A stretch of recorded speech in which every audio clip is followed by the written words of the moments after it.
Hai guys, selamat datang kembali di channel Oyen GG. Di video kali ini, kita akan melanjutkan cerita Donghua, Battle Truck Draven. Ayo langsung aja ke alurnya. Momentum ini, Dewa Petarung Bintang 8. Kamu mencari kematian. Kepala Dewa Pemburu memfokuskan matanya. Kekuatan abadi yang kuat melonjak.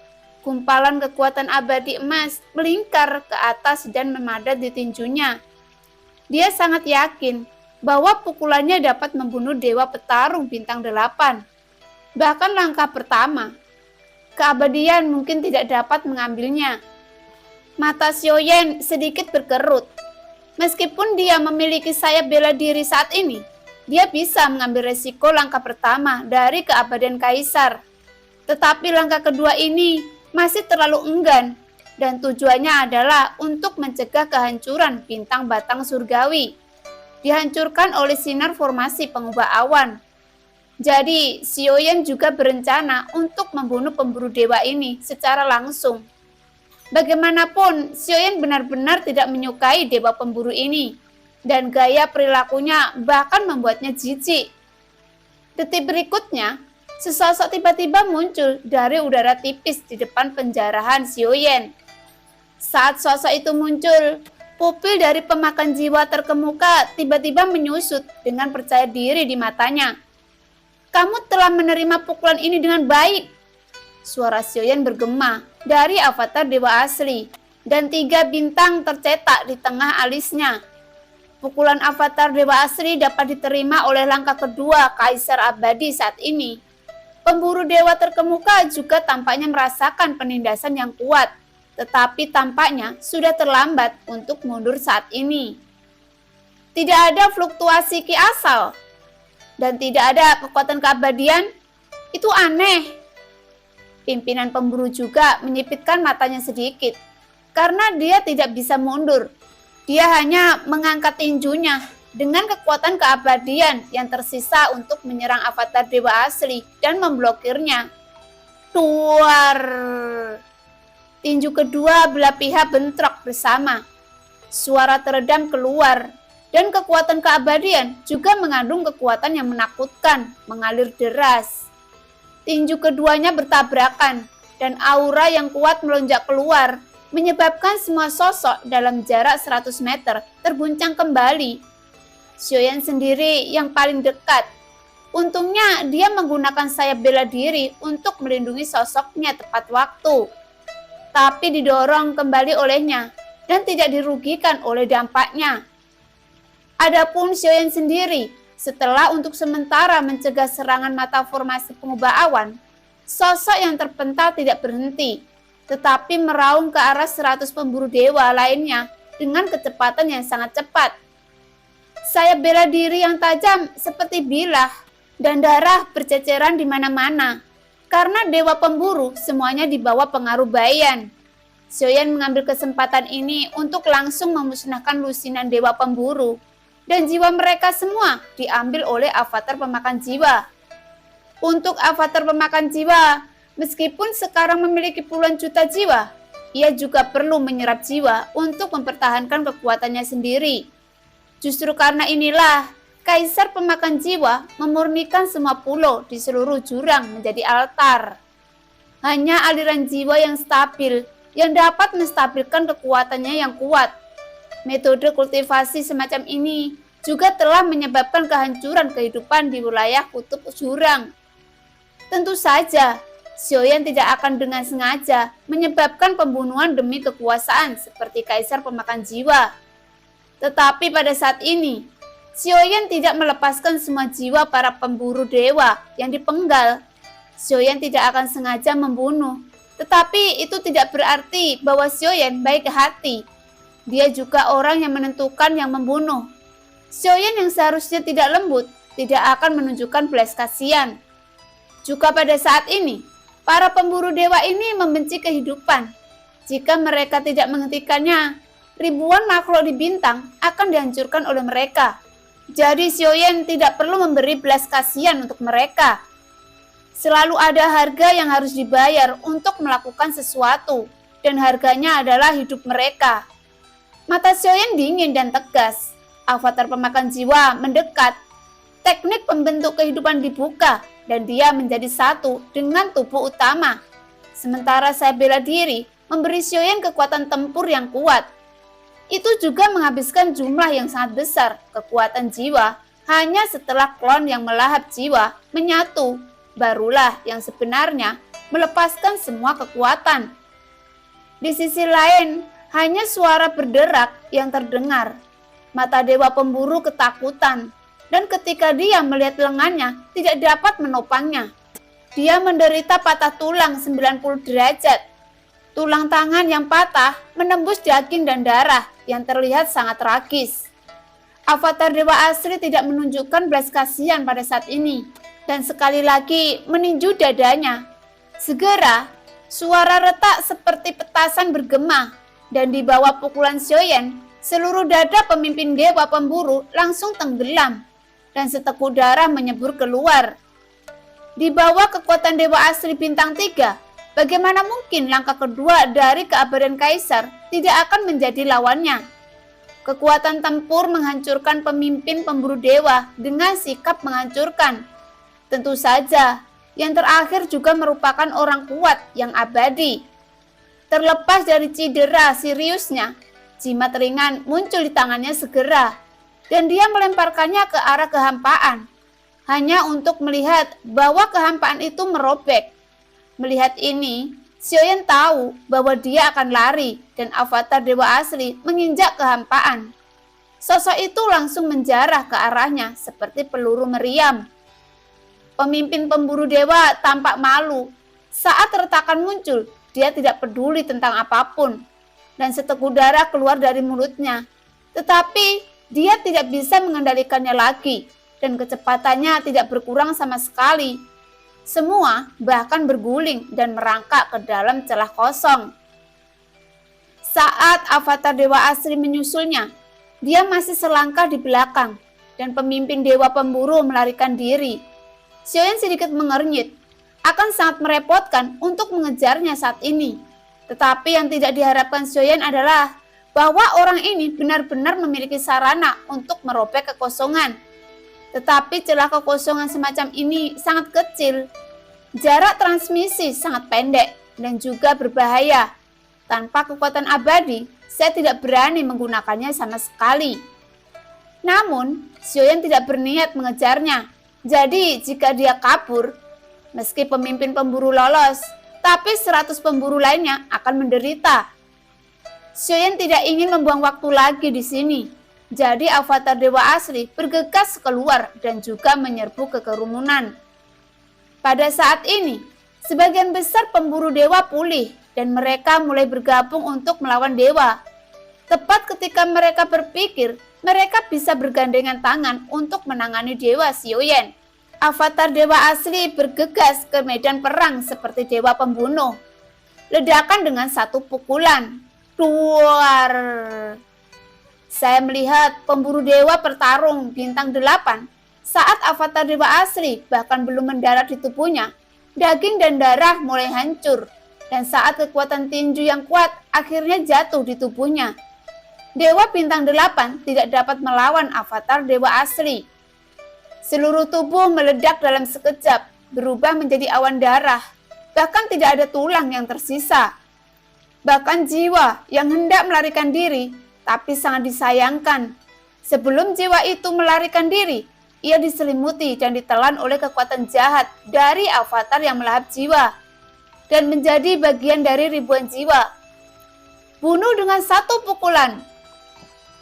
Adegan ini sangat menakutkan, sehingga pupil dari semua pemburu dewa tiba-tiba menyusut. Lagi pula, dia juga dewa petarung bintang 8. Bahkan jika dia adalah orang yang kuat di langkah kedua keabadian kaisar, akan sulit untuk mencapainya.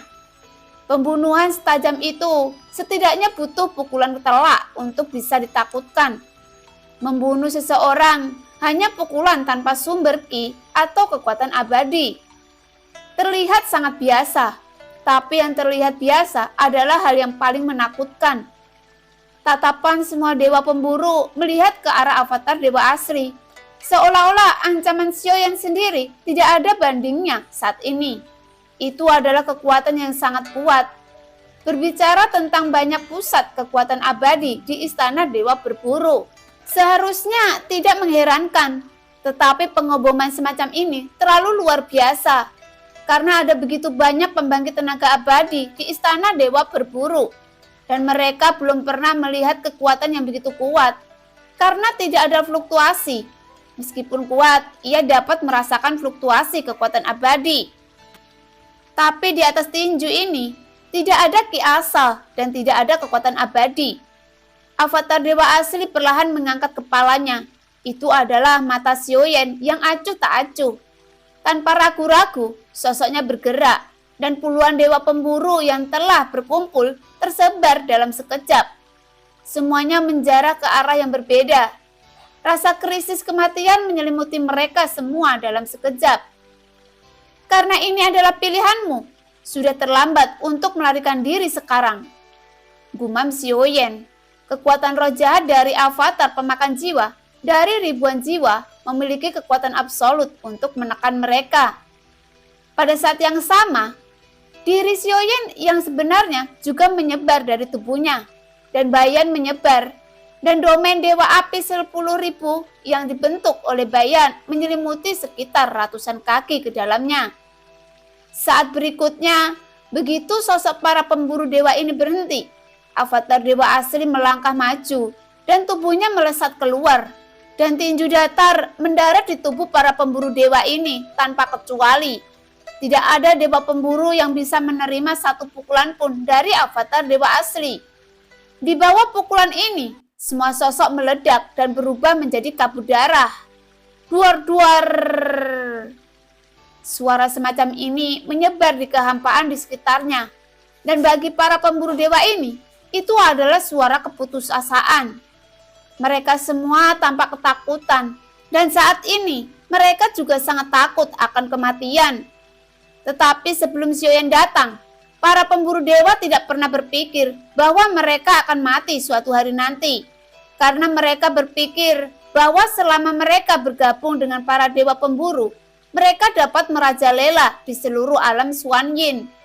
Rupanya, tidak masalah jika pemimpin pemburu dewa yang melarikan diri. Meskipun masih 100 dewa pemburu ini, mereka terbiasa mendominasi.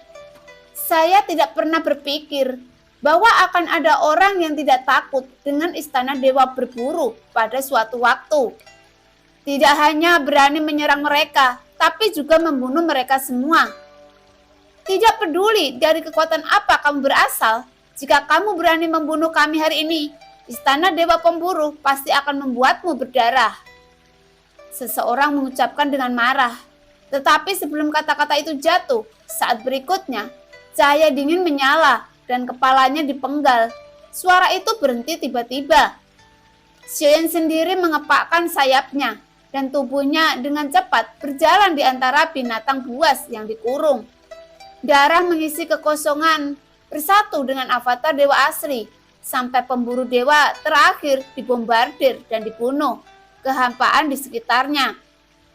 Awan kabut darah muncul di seluruh kekosongan, yang semuanya dibentuk oleh para pemburu dewa yang terbunuh. Saat ini, sosok Xiaoyan tidak berhenti.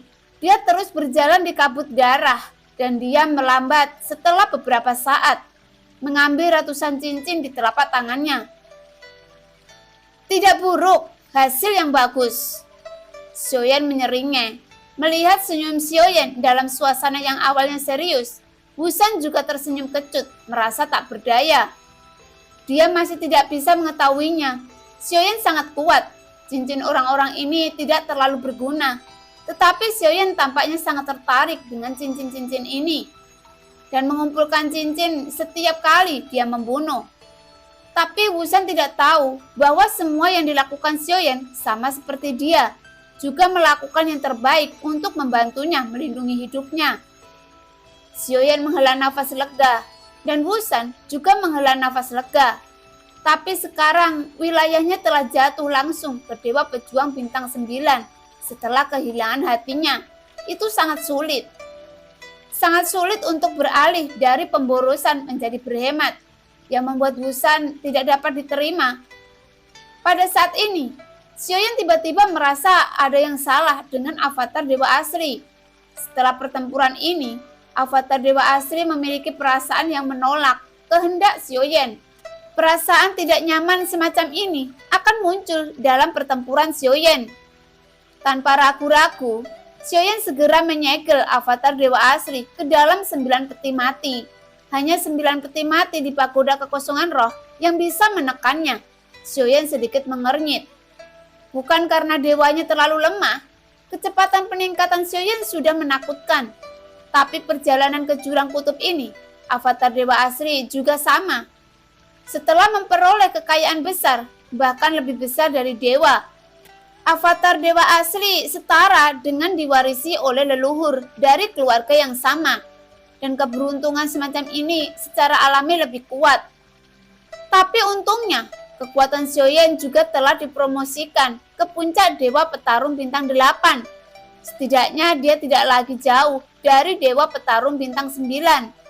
Tetapi untuk mengendalikan avatar Dewa Asli tanpa halangan, Xiaoyan kekuatan harus segera menembus ke tahap selanjutnya. Dari Dewa Pertempuran Bintang 9 dan bahkan keabadian dapat distabilkan. Sebelum itu, Xiaoyan masih harus lebih berhati-hati. Dia harus mengontrol waktu pertempuran saat avatar Dewa Asli muncul. Setiap kali hanya ada satu pertempuran, itu perlu disegel di 9 peti mati untuk menekan kegelisahan di tubuhnya. Atas nama semua makhluk bintang batang surgawi, saya ingin berterima kasih kepada saudara karena telah menyelamatkan saya. Wusan mendatangi Xiaoyan. Tanpa mengucapkan sepatah kata pun, dia berlutut di hadapannya. Xiaoyan maju selangkah dan membantu Wusan berdiri. Ngomong-ngomong, malapetaka bintang batang surgawi adalah karena aku. Dan aku tidak ingin bintang ini hancur karena aku. Xiaoyan membantu Wusan dan berkata, "Aku benar-benar minta maaf telah membiarkan kerajaanmu jatuh." Xiaoyan tersenyum kecut, dan saat dia berbicara, sebuah botol batu giok muncul di tangannya, yang merupakan darah abadi yang diperoleh Xiaoyan dari membunuh keabadian. Status esensi darah abadi ini dapat membantunya mendapatkan kembali keabadian. Apakah satu tetes tidak cukup? Xiaoyan tertegun sejenak dan segera menuangkan setetes lagi. Kulit Wusan segera berubah drastis, dan dia melambaikan tangannya dengan panik lagi. "Saudaraku, menyelamatkan bintang batang surgawi adalah kebaikan yang luar biasa. Setetes darah abadi ini terlalu berharga dan saya tidak dapat menerimanya. Seperti yang saya katakan, semuanya muncul karena saya dan tergantung pada asal dan kepunahan. Tidak memiliki beban psikologis. Apalagi 2 tetes darah abadi hanya diberikan kepada Anda. Terima kasih atas perjalanannya. Saya harap kita akan bertemu lagi ketika kita memiliki kesempatan." Xiaoyan berkata sambil tersenyum dan menyerahkan 2 tetes darah abadi kepada Wusan. Mata Wusan memantulkan 2 tetes darah abadi yang bersinar dengan cahaya keemasan. Adalah bohong untuk mengatakan bahwa dia tidak bergerak. 1 tetes dapat membawanya kembali ke abadian. 2 tetes mungkin dapat mengembalikannya ke aslinya. Nyatakan 1 langkah lebih dekat dalam ketakutan.